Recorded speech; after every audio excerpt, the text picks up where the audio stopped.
रमजान का महीना था। मक्का की मुक़द्दस सरजमीन पर पहली सहरी का वक्त था। फजर की अजान की सदाएं फजा में गूंजने लगी। मक्का में रहने वाले लोग अजान की आवाज सुनते ही बैतुल्लाह की जानिब रवाना हो गए। लेकिन एक 60 साला बुजुर्ग अबू जुलैखा अभी अपने घर पर ही ठहरा हुआ था। उस बुजुर्ग ने बगैर कुछ खाए पिए रोजा रख लिया था। वो भूख की शिद्दत से निढाल था, इस वजह से नमाज के लिए खड़ा होने के काबिल नहीं था। उनकी गुज़श्ता रात भी फाके में बैठ गई। सारा दिन मजदूरी में गुजरा, इसलिए खाली पेट सहरी करके उस बुजुर्ग ने नमाज घर में ही अदा की। उसके बाद वो गमजदा होकर एक कोने में बैठ गया। उस बुजुर्ग को अपनी फाका कुशी पर इतना दुख नहीं था। जो चीज उसे सबसे ज्यादा गमजदा कर रही थी वो उसकी 2 बेटियां और बीवी थी। उस बुजुर्ग का कोई बेटा नहीं था। वो अपने घर का वाहिद कफील और जिम्मेदार था। लेकिन उसका एक चीज पर बहुत पुख्ता ईमान था कि वो ये कि जो मुकद्दर में लिखा है वो मिलकर रहेगा। उसकी बीवी कुलसूम उसे कहने लगी, अबू जुलैखा, आज तीसरा दिन है, हमने खाने को देखा तक नहीं है। आज के दिन भी बहुत गर्मी है और सब ने भूखे पेट रोजा रख लिया है। हम तो सब्र कर लेंगे, मगर हमारी बच्चियां भूख की शिद्दत बर्दाश्त करने से कासिर हैं। भूख से उनका बुरा हाल हो रहा है। आप अल्लाह का नाम लेकर घर से निकलें, शायद वो हमारी रोजी का कोई बंदोबस्त फरमा दे ताकि शाम को हम रोजा इफ्तार कर सकें। अबू जुलैखा ने बीवी को तसल्ली दी और कहने लगा, हाँ हाँ, मैं जा रहा हूं, इंशाअल्लाह अल्लाह जरूर करम करेगा। कुछ ही देर में सूरज तुलू हो गया। अबू जुलैखा घर से निकला और मक्का के बाजार में दाखिल हुआ, लेकिन उसे कहीं से कोई रोजगार न मिला। दिन गुजरने के साथ साथ गर्मी की शिद्दत में इजाफा होता जा रहा था, लेकिन उसे कोई भी काम न मिला। वो मायूसी की हालत में बाजार से निकला और चलता हुआ मक्का की एक वीरान वादी में जा पहुंचा। मुसलसल पैदल चलकर वो बहुत ज्यादा थक चुका था। जमीन पर ही बैठ गया। वो गहरी सोच में मुब्तला था। सोचते सोचते जहां पर वो बैठा था वहां पर दाएं हाथ से नर्म मिट्टी को खोदने लगा। दिल ही दिल में अपने आप से कहने लगा कि अगर आज भी मजदूरी ना मिली तो वो घर वालों के खाने का बंदोबस्त कैसे करेगा। अचानक मिट्टी खोदते खोदते उसका हाथ किसी नर्म मुलायम चीज से टकराया। उसने हाथ बढ़ाकर उसे बाहर खींचा तो देखा कि ये एक रेशम के कपड़े की थैली थी जो सोने के सिक्कों से भरी हुई थी। उस थैली को देखते ही जैसे उसकी भूख प्यास खत्म हो गई हो। उसकी आंखें खुशी से चमक उठी। सोने के सिक्कों से भरी थैली देखकर वो सोचने लगा कि मैं कितना खुशनसीब हूं। छुपे हुए खजाने खुद ब खुद ही मेरे सामने हाजिर हो गए हैं। मैं जब ये सोने के सिक्के अपनी बीवी के हाथ में दूंगा तो वो किस कदर खुश होगी। अबू जुलैखा बहुत पुरजोश हो गया और रोशन मुस्तकबिल के ख्वाब देखने लगा।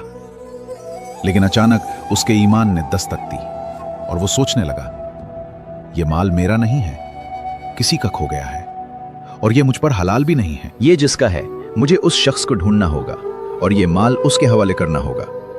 अगर वो मुझे नहीं भी मिला तो ये माल उस वक्त हलाल होगा जब 1 साल तक ऐलान करने के बावजूद मुझे उसका मालिक ना मिला। फिर उसका जहन उसे उस चीज पर आमादा करने लगा कि क्यों ना मैं चंद सोने के सिक्के निकाल लूं और उन्हें इस्तेमाल कर लूं।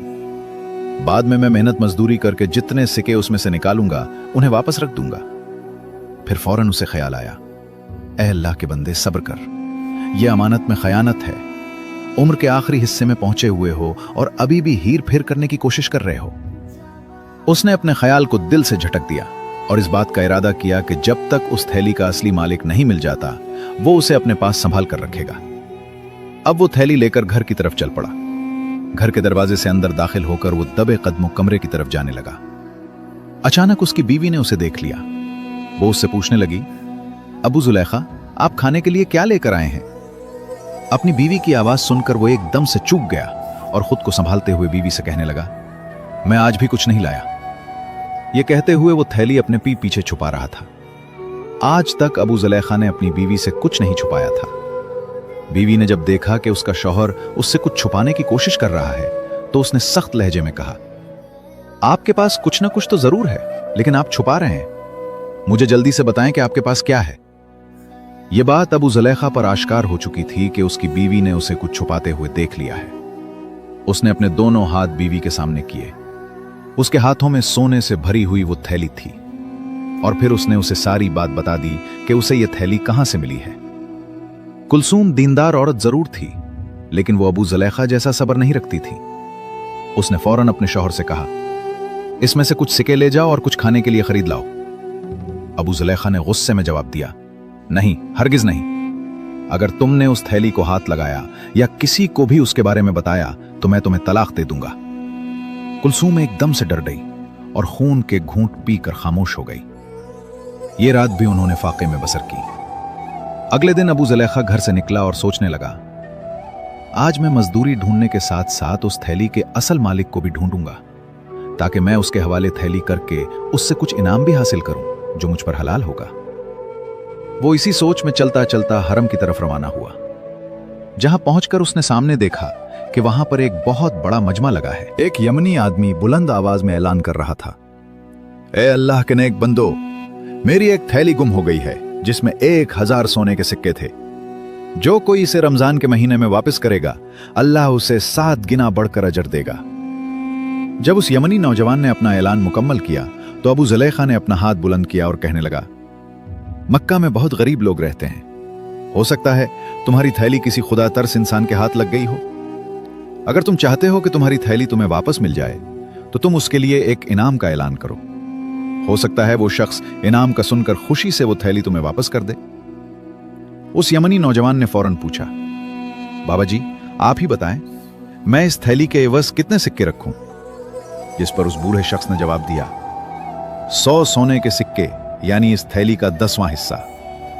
जिस पर वो यमनी नौजवान बोला, नहीं बाबा जी, ऐसा नहीं हो सकता, ये बहुत ज्यादा है, मैं अपना मामला अल्लाह के सुपुर्द करता हूं। जिस पर वो बूढ़ा शख्स कहने लगा, बेटा बड़ी हैरत की बात है कि तुम अपने पूरे 1000 सोने के सिक्के गुआना चाहते हो, लेकिन 100 सोने के सिक्के इनाम में देकर अपने उन बाकी के 900 सिक्के बचाना नहीं चाहते।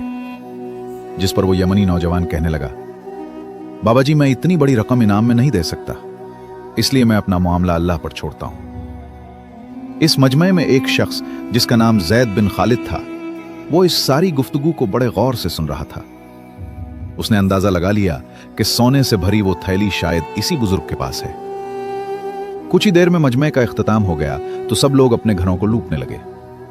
इसके बाद जैद बिन खालिद अबू जुलेखा से मुखातिब होकर कहने लगा, बाबा जी मेरे पास आपके लिए एक काम है, क्या आप मेरे साथ चल सकते हैं? बूढ़े ने फौरन हां में सर हिलाया और उसके साथ चल दिया। जैद बिन खालिद की दुकान के बाहर कुछ सामान पड़ा था। उसने अबू जुलेखा की मदद से सारा सामान दुकान के अंदर रखा। यह सामान इतना ज्यादा वजनी नहीं था और काम भी 2-4 घंटों में खत्म हो गया, लेकिन फिर भी उसने अबू जुलेखा को पूरे दिन की मजदूरी के पैसे दिए। वो ये बात समझ चुका था कि अबू जुलेखा को उस वक्त पैसों की बहुत सख्त जरूरत है। उसने फौरन मजदूरी उसके हवाले की। अबू जुलेखा ने जैद बिन खालिद का शुक्रिया अदा किया और घर की तरफ चल पड़ा। जैद बिन खालिद चुपके से उस बुजुर्ग के पीछे पीछे चलने लगा। उसने अबू जुलेखा का घर तक पीछा किया और जब वो अपने घर में दाखिल हो गया तो जैद बिन खालिद दरवाजे के साथ कान लगाकर सुनने लगा।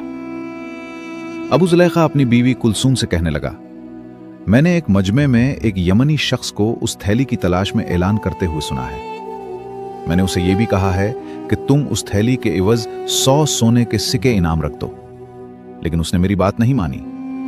मेरा तो यही इरादा था कि मैं किसी तरीके से उसे यह थैली वापस कर दूं और मुझे भी उसमें से कुछ फायदा हो जाए, लेकिन वो शख्स बहुत उड़ैल है।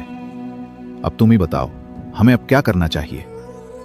जिस पर उसकी बीवी कुलसूम कहने लगी, अबू जुलेखा मैंने आपके साथ 40 साल फाकों और भूख में गुजारे हैं। आपने सारी जिंदगी कभी चोरी नहीं की, कभी किसी को धोखा नहीं दिया और ना ही कभी किसी से कुछ छीना है। मेरी बात माने तो आप उस सोने का इस्तेमाल करें। मुझे लगता है कि अल्लाह ताला ने यह आपको तोहफा भेजा है, तो फिर उसके दिए गए तोहफे को क्यों ठुकरा रहे हैं? अगर आप ये सोचते हैं कि अल्लाह आपसे इन सोने के सिक्कों के बारे में सवाल करेगा, तो आप ये क्यों भूल जाते हैं कि वो आपसे भूखी बीवी और लाचार बेटियों के बारे में भी सवाल करेगा? जिसके बाद अबू जुलेखा दिल में सोचने लगा कि मैं इसमें से सोने के कुछ सिक्के खर्च कर लूं, लेकिन वो फौरन ही अपने फैसले से वापस पलटा और ख्याल करने लगा, मैंने सारी जिंदगी सब्र से गुजारी है और आज मेरी टांगें कब्र में हैं, तो मैं अपनी 60 साल जिंदगी के सब्र को एक ही दिन की लज्जत पर क्यों कुर्बान कर दूं? खुदा हमारे हाल पर रहम फरमाए। और उसने बुलंद आवाज में कहा, मैं ऐसा हरगिज नहीं करूंगा। मैं अपने कब्र को आग से नहीं भर सकता। जैद बिन खालिद जो दरवाजे के साथ कान लगाकर ये सारी बातें सुन रहा था, उसकी आंखों से आंसू बहने लगे। उसे अबू जुलेखा की बेबसी पर अफसोस होने लगा। उसने उसी वक्त अबू जुलेखा का दरवाजा खटखटाया। अबू जुलेखा फौरन बाहर आया। जैद बिन खालिद अबू जुलेखा को गले से लगाकर रोने लगा। ऐ अल्लाह के बंदे, मैं कुर्बान जाऊं तेरे सब्र पर। अल्लाह तुझे बहुत अजर देगा। तुम मुझे बताओ, मैं तुम्हारी क्या खिदमत कर सकता हूं? अबू जुलेखा ने जवाब दिया, ऐ खुदा के बंदे, तुम पहले ही मेरी बहुत मदद कर चुके हो। तुमने जरा से काम के बदले मुझे पूरे दिन की मजदूरी दी।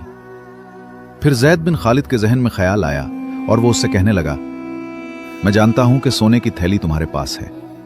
तुम ऐसा करो, इनाम की रकम को थोड़ा सा कम कर दो, शायद वो शख्स मान जाए। अबू जुलेखा ने जो कुछ थोड़े से पैसे कमाए थे, अपने घर वालों के पास बैठकर उन पैसों से इफ्तारी की। अगले दिन फिर काम की तलाश में घर से हरम की तरफ निकला। वो यमनी शख्स वहां पे मौजूद फिर से ऐलान कर रहा था, जो कोई मेरी सोने से भरी हुई थैली वापस करेगा, अल्लाह उसे 7 गुना अजर देगा। अबू जुलेखा फिर से हाथ बुलंद करके अर्ज करने लगा, ऐ नौजवान, मैंने तुमसे पहले भी कहा था कि मक्के में बहुत गरीब लोग रहते हैं। शायद वो थैली किसी खौफ खुदा रखने वाले को मिल जाए और वो तुम्हें इनाम के लालच में वापस कर दे। चलो, तुम 100 सोने के सिक्के ना सही, 10 का ही ऐलान कर दो। उसने कहा, हरगिज नहीं, मेरा फैसला क़यामत के दिन अल्लाह के सामने पेश होगा। इसके बाद सारे लोग वहां से चले गए। तीसरे दिन फिर से वो यमनी नौजवान यही ऐलान कर रहा था। अबू जुलेखा फिर वहां पर पहुंचकर उससे कहने लगा, ऐ नौजवान, मैंने तुमसे 100 सिक्कों का ऐलान करने को कहा था, लेकिन तुमने इनकार कर दिया। फिर मैंने उसके 10वें हिस्से का यानी 10 सिक्कों का कहा, तुमने फिर भी इनकार कर दिया। चलो, आज तुम ऐसा करो कि सिर्फ 1 सिक्के का ही ऐलान कर दो। ये तो तुम्हारी थैली का 1000वां हिस्सा बनता है। क्या पता वो शख्स इस 1 सिक्के के बदले अपने घर खाना ले जाए और जो पैसे बचें इससे एक मशकीजा खरीदकर हाजियों को उजरत पर पानी पिला सके। जिस पर उस यमनी शख्स ने कहा, हरगिज नहीं, मैं 1 सिक्का भी नहीं दूंगा और हमेशा की तरह आज भी अपना फैसला अल्लाह पे छोड़ता हूं। अबू जुलेखा की उम्मीद का आखिरी सहारा भी खत्म हो गया और वो सोचने लगा कि अब तो उसे पूरे के पूरे 1000 सिक्के वापस करना पड़ेंगे और वो इन सिक्कों में से एक भी नहीं ले सकता। उसने उस यमनी नौजवान से कहा, आओ मेरे साथ चलो और अपनी थैली ले जाओ। इस बुजुर्ग ने जैद बिन खालिद को गवाह के तौर पर साथ चलने को कहा। घर में पहुंचकर उसने उन दोनों को दरख्त के नीचे बिठाया और उसने कमरे के अंदर जाकर महफूज जगह से वो थैली निकाली और उस नौजवान के सामने रखकर कहा, क्या ये तुम्हारी थैली है? नौजवान ने कहा, हाँ। फिर अबू जुलेखा ने थैली का सर खोला और उस थैली को जमीन पर उंडेल दिया। अब वो तीनों इन सोने के सिक्कों को गिनने लगे तो वो पूरे 1000 निकले। यमनी नौजवान ने सिक्कों की थैली कंधे पर रखी और चल दिया। अबू जुलेखा और उसकी बेटियों की आंखें हैरत से खुली की खुली रह गईं। चंद लम्हों के बाद अबू जुलेखा ने नजरें उठाकर देखा तो वो यमनी नौजवान वापस आ रहा था। अबू जुलेखा गमगीन हालत में बैठा हुआ था। उसे देखकर धीमी सी आवाज में कहने लगा, बेटा कैसे आना हुआ? उस यमनी नौजवान ने जवाब दिया, ऐ अल्लाह के नेक बंदे, मेरे बाप ने जब वफात पाई तो उनके पास 5000 सोने के सिक्के थे। उन्होंने मरने से पहले मुझे वसीयत की थी कि मेरा साजो सामान बेचकर हज का खर्च बना लेना और उस माल में से 1000 सोने के सिक्के उस शख्स को देना जो अल्लाह पे तवक्कुल करता हो और बहुत गरीब हो। चुनाचे मैंने अपने वतन यमन से लेकर शहर मक्का तक किसी को भी आपसे ज्यादा गरीब और तवक्कुल करने वाला नहीं पाया।